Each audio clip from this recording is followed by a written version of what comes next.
Okay, session 2, the basic orientation of a Christian heart. I just want to take us to some very familiar passages. Again, like Genesis 3, I'm not going to try to impress us with things we've never noticed before. I just want to help us put together some really basic realities. Here is a very familiar, very significant passage. Interestingly, I don't know if you've been watching the kind of turmoil in the media about Joe Rogan and his podcast and kind of how big it is and what he dares to talk about. But Joe Rogan this week interviewed Jordan Peterson for 4 hours and 15 minutes. Quite the podcast. There's a lot of stuff in that podcast. You can listen to it if you choose to. But in the midst of it, there's several points where Peterson wants to talk about something and it never quite gets to it. And in the end, he just kind of says, I've got to talk about this. And he goes to this passage. He goes back to the Old Testament and then to this one. I'm not saying he fully gets what's going on, of course, but it's fascinating to see somebody captivated by something that to us is very familiar. So John 3, we've got Jesus chatting with Nicodemus. Remember the story. Nicodemus, one of the Pharisees, a ruler of Israel, maybe the teacher of Israel, like it says here in verse 10, the teacher of Israel. Maybe he was, an old colleague of mine used to say, the minister of education in Israel. Nicodemus was incredibly significant, incredibly impressive. In fact, as you start into John 3, there's this sense that Jesus is, at the end of chapter 2, there's this whole thing going on with the people getting impressed by Jesus and the signs he was doing, and they were saying, wow, we're believing in this Jesus, and Jesus on his part doesn't believe or entrust himself to them. And it says, because he knows what was in man. Didn't need anyone to bear witness about man because he knows what is in man. Now there was a man. And so Nicodemus is kind of like, I sometimes call him Reverend Dr. Example Man, because he's the ultimate human in a sense. Well, in this sense, if Nicodemus was Mr. Average and he came to Jesus and wanted to talk to Jesus about spiritual things, and Jesus said, we can't talk about it, we would say, well, yeah, because you're Mr. Average. You need to be more educated. You need to be more informed. You need to be more godly. You need to know your Bible better. You need, and we would come up with things that the person would need in order to maybe get into a conversation with Jesus. But Nicodemus, who is like the ultimate educated, powerful, influential, Bible-knowing leader of the Jews, wants to talk to Jesus about the kingdom of God. And Jesus says to him, unless you're born again, or unless you're born from above, you cannot talk about the kingdom of God. He kind of pushes him back. Now, he's not harsh with him. He doesn't reject the whole situation. It's like an invitation is implicit, but he does push Nicodemus back and says, effectively, you haven't started yet. You want to talk about God stuff? You're at minus something. You're not even at 0. You haven't yet been born.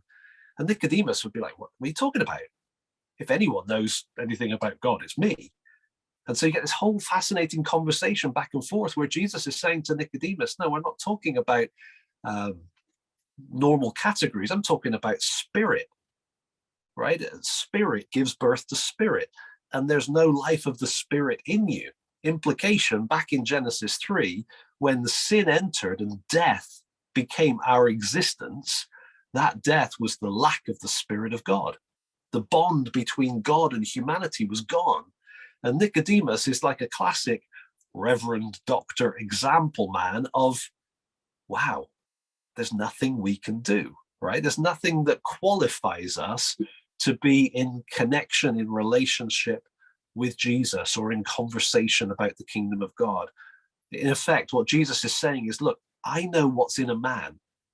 And as I'm looking on the inside of you, Nick, there's nothing there. There's a whole load of knowledge, a whole load of power, maybe a whole load of wealth, but there's no Spirit of God. It's like a town that's deserted.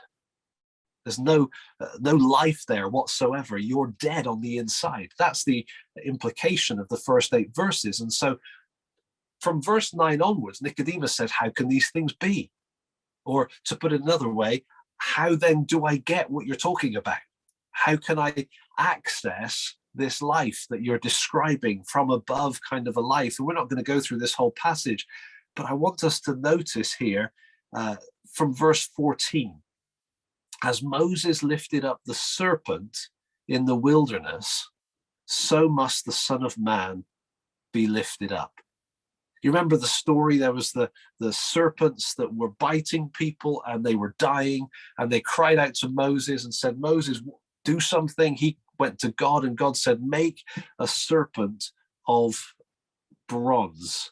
And so you kind of, I'm not a very good artist, forgive me here, but kind of skewer it onto a pole, like it's been killed with a spear, its head crushed, lifted up, wrapped around the pole. And so you've got this kind of dead serpent on a pole.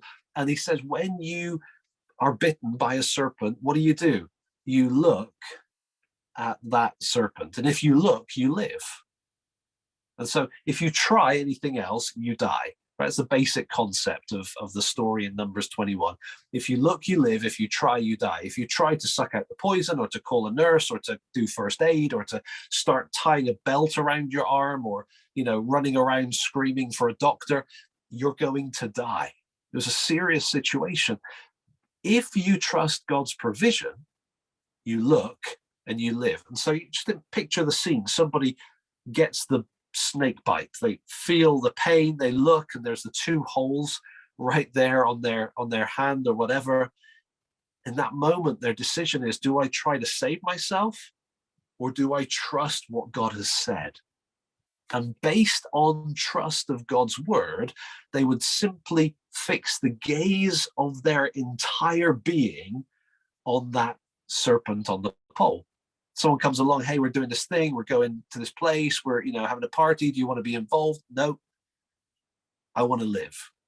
And so it's not just like a casual glance, it's a total being fixated on the serpent on the pole, right? So just as Moses lifted up the serpent in the wilderness, so in the same way must the Son of Man be lifted up.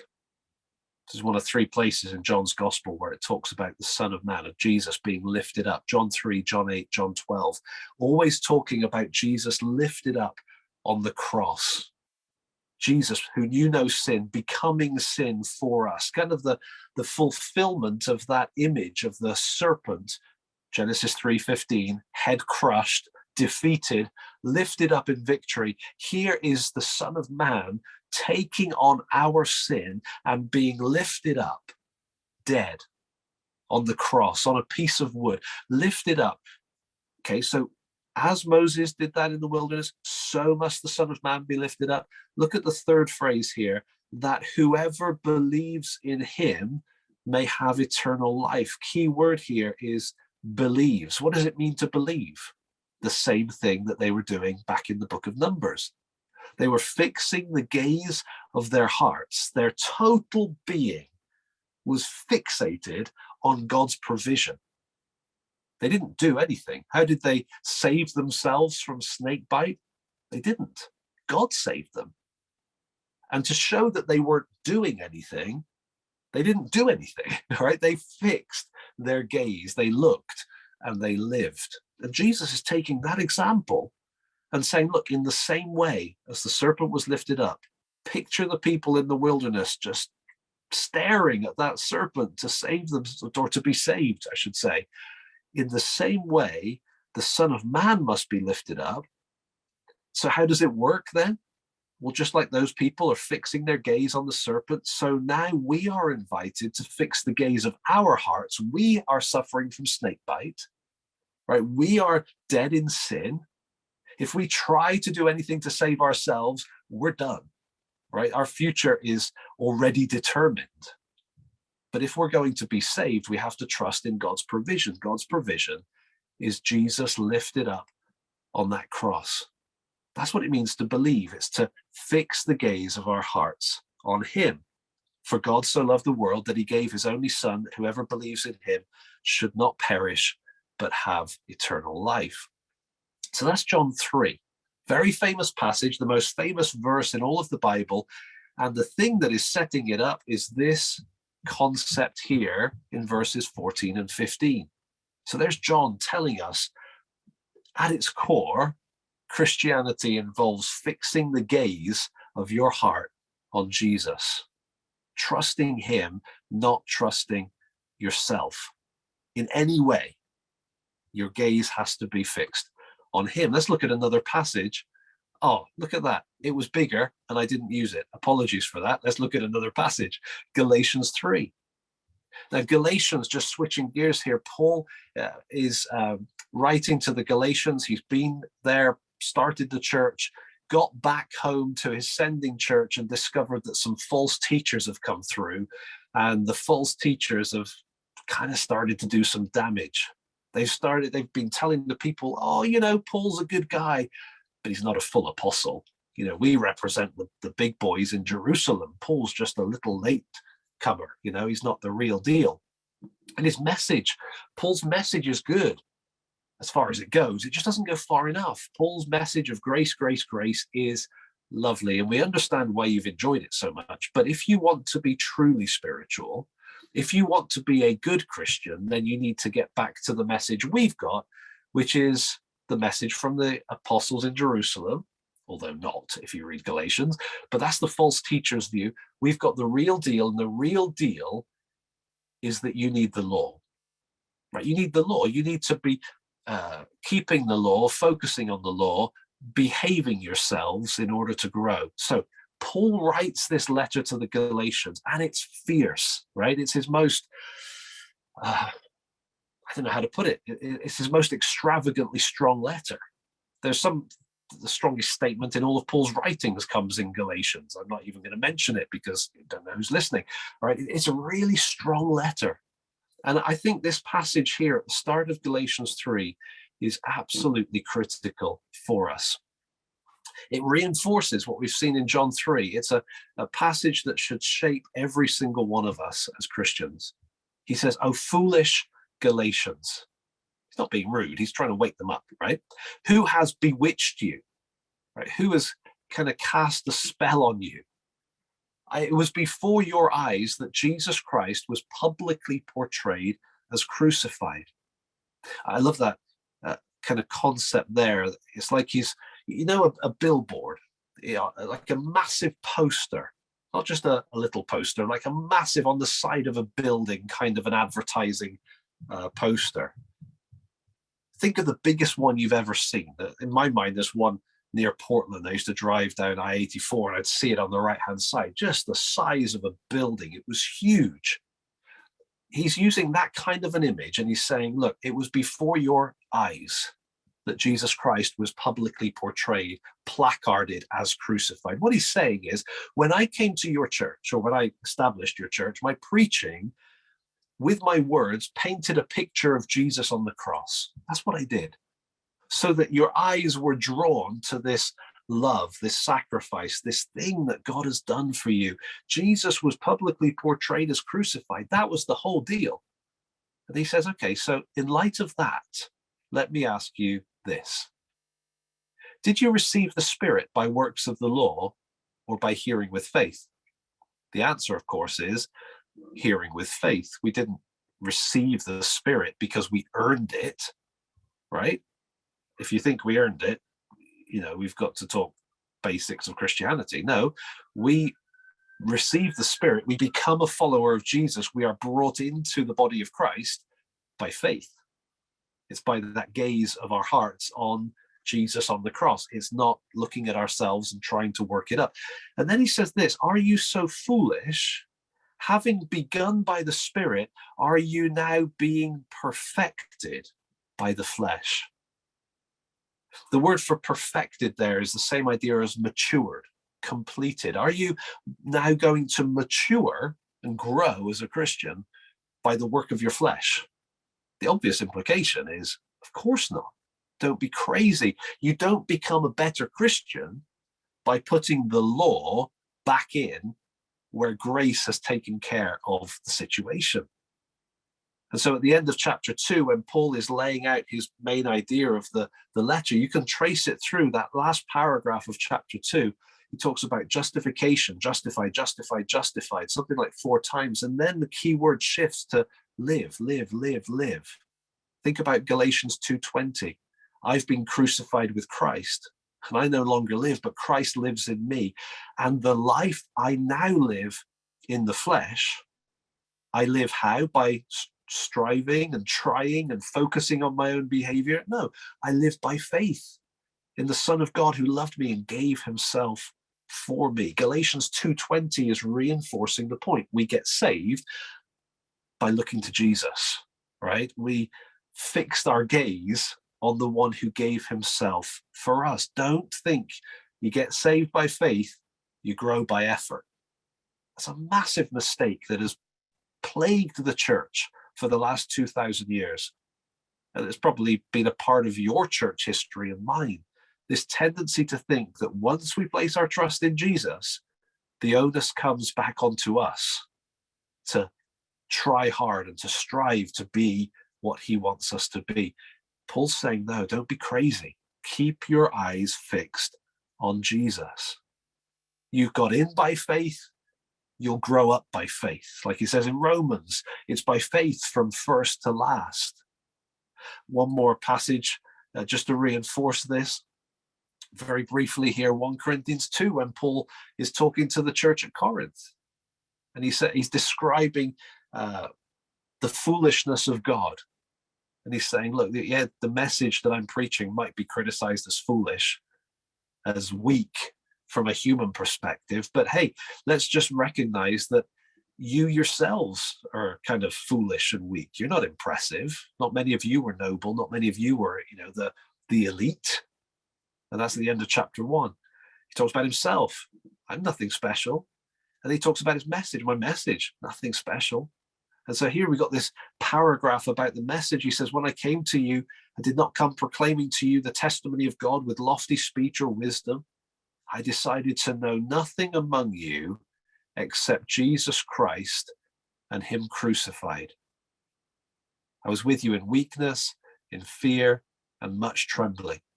My speech, my message were not in plausible words of wisdom, but in demonstration of the Spirit and of power, so that your faith might not rest in the wisdom of men, but in the power of God. Now, we could take a lot of time on this passage here because it's an important one to kind of understand what's going on.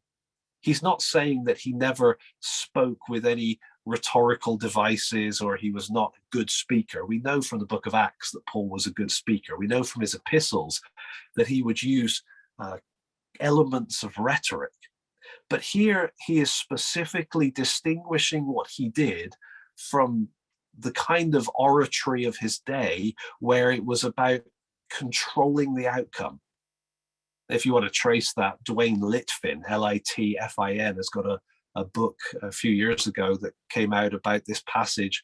And it was his doctoral dissertation. Does a fantastic job of explaining what was the standard of that day in terms of public speaking and what was it that Paul was distinguishing himself from. At its core, in simplistic terms, he's saying the speakers control the outcome, they control the emotions and the decisions of their listeners. I don't do that. I simply present. Now, he does a lot, but he presents Christ and him crucified. So that when people respond to that message, they don't respond because they've been manipulated into it. They respond because that presentation is there before them, and then if they trust, it's a Spirit of God thing. It's not a wow, what a great speaker thing. And we could look at that more, but it's kind of reinforcing the same point. We enter the Christian life, and the essence of the Christian life is for our hearts to go from self-loving and self-absorbed, self-concerned to, wow, look at Jesus, look at what God has done in him. The basic essence of Christianity is to fix the trusting gaze of our hearts on Jesus for salvation and this is where we're going to go in the next session even more, and spiritual growth. Okay, we grow spiritually as we continue to look to Jesus and be transformed by the one that we're looking at. All right, Roxana, over to you for some questions. Thank you. Thank you very much, Peter. So we have a few questions that were asked during the previous Q&A, but we didn't have time to focus on them. So we will start with those. And one of the questions is connected to the Imago Dei discourse in our churches.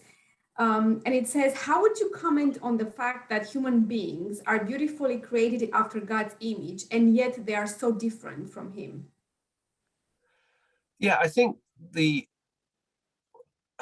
when we look at the whole issue of image, let me just see. I seem to have locked up my screen here.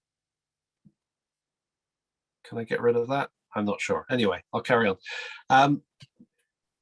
Sometimes the Imago Dei, the kind of the image of God in us, we can get caught up with things like our intellectual capacity, our ability to think abstractly, our creativity, and so on. And all of those things are true.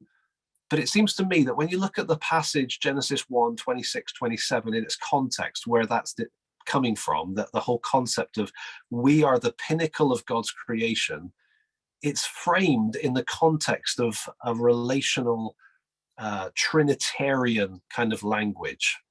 So let us make man in our image, male and female, diverse but united, reflecting the diversity and unity of God, having dominion over creation. Again, we read that through a fallen lens, a fallen world, and we think, yeah, dominion. God's plan is for us to exert power and be despots on the planet. No, it isn't. I think in one of my books I wrote about how the idea of a creature made in the image of God ruling over creation would have brought just songs of delight from every goldfish and Labrador and horse on the planet. Because if there's a being made in the image of God to rule over and to have dominion, wow, that's going to be a good creature because of what God is like. And so I think the image of God is a very complex subject. But if we say, no, let's zero in on what the Bible reveals to us about God as Trinity, Father, Son, united together by the Spirit with an overflowing, expansive love and creativity and generosity and kindness and so on, that relationality at the core of who God is what we were created for and what we were created as, right? We are wired to be relational beings. So sometimes I've put it this way: we are bombarded with messages from our world, from advertising and everything around us, to say your life and your achievement, your success, it consists in being a better you, right? Learn more, know more, own more, have more power. The bigger you are, the better you are in this world.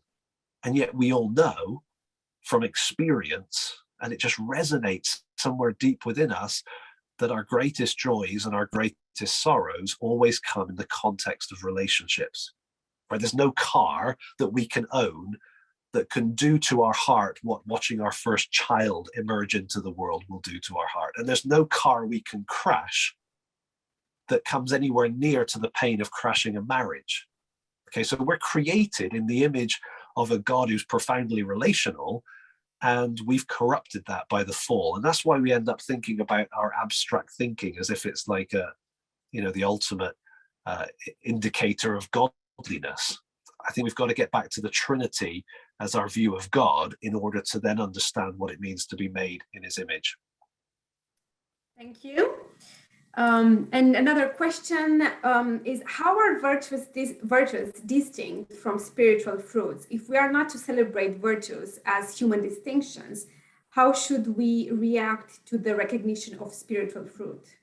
Yeah, that's a good question. I think the issue is going to be in terms of the source, the sort of the dynamic that's at work. And I think it's helpful to keep in mind that when we think about virtues, we're kind of looking on the outside, right? And a Nicodemus type character, a Pharisee, on the outside can be the most impressive amongst us. We had neighbors years ago when we were at seminary.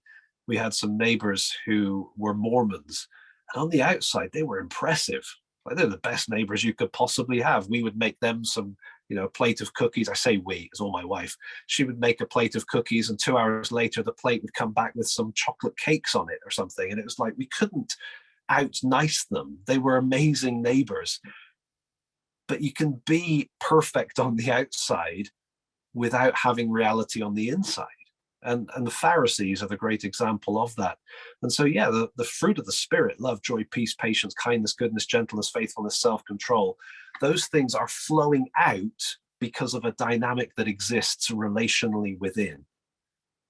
Is it possible for us to try to fake the fruit? Yes, it is. Sort of stapling fruit onto our lives, learning skills of niceness and learning skills of self-control and so on. It's very possible to fake the fruit of the Spirit. But I think where Paul's talking about the fruit of the Spirit in Galatians 5, he's talking about something that's coming from the inside out, that's a supernatural dynamic. And so instead of fixing our attention on the fruit, we fix our attention on what the Spirit is pointing us to, right? We keep it in step with the Spirit, whose role is to point us to Jesus. And as we are pointed to Jesus, the fruit comes. And so I think that often what we do is we evaluate from the outside and say, well, here's a guy who is manifesting fruit of the Spirit behaviors, and here's someone else who's manifesting fruit of the Spirit behaviors. They must both be good Christians. One could be a total Pharisee who does not know God at all and has no life within him and is attaching external behaviors. Therefore, maybe we shouldn't focus on the external behaviors so much as what is the dynamic at work on the inside of a true believer. And I think that's where we're pushing this afternoon. Instead of saying, okay, let's work harder at being loving, let's work harder at being joyful, I'm saying, let's get our gaze back on Jesus and see how those things flow out from the inside. It's not outside in, it's inside out. Very helpful, thank you. And one final question. As human beings, we usually seem to want a list of things to do, even after we have received Jesus by grace through faith, because it is tempting due to our fallen nature. So how do we effectively gaze at Jesus lifted up, like the serpent in the moment, every moment, day to day? Sorry, just lost my track of. Yeah. So how do we effectively gaze at Jesus lifted up on a daily basis, and how do we make that a reality in our lives? Yeah, that's another great question. I say that to every question. It's a great question, but that is a great question. And I think about it sometimes in terms of preaching, because like you say, we have this desire to give me a to-do list, right? I hear this a lot in preaching world. I want applicational preaching. Tell us what to do this week. I think there's a potential problem in that sometimes we can want the list in order to be able to just get on with it and leave God out of it. We don't want to get caught up in this relational, pietistic stuff. Just tell me what to do so I can behave like a Christian. And I think there's a real problem when that is what people are after. So I think of preaching, and I'll bring it round to us in a second, as application having 3 levels. I think of it as ABC. Apologies if this is being translated, because I don't think it's going to work in the other languages, but there's kind of an ABC, all right? The most superficial level of application is C, conduct, right? So the conduct, what should I do? Now that's legitimate. The Bible does tell us what to do, but it's always in the context of something deeper. So while we can say, do this, we should probably be going deeper to the B level of belief. What do we believe? And actually, if a sermon changes my belief about God's character, even if it doesn't specify the conduct that should flow from that, a change in belief will affect my conduct. Now, typically, a passage will affect our belief and imply something about conduct or state it. So by all means, state it. But I think there's something even deeper than belief or knowledge going on as well, and that's the A level. So from C to B to A, from conduct to belief down to the affections. And the affections are our heart response, what we delight in, what we value.